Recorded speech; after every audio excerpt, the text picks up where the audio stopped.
Alright, I'm here in Hanapepe town, by the old school walkway that goes up on the edge of town. There's this dragon fruit that's been growing here for years.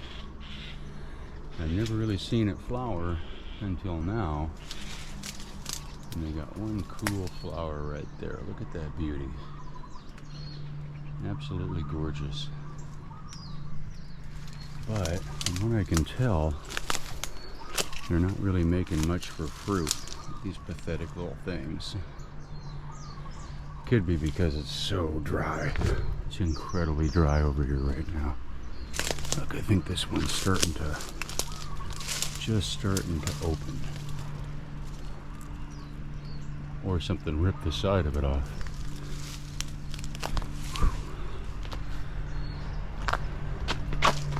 Yeah, and there's real beauty up there, but I can't get to that. Anyway, yeah, another kind of dragon fruit.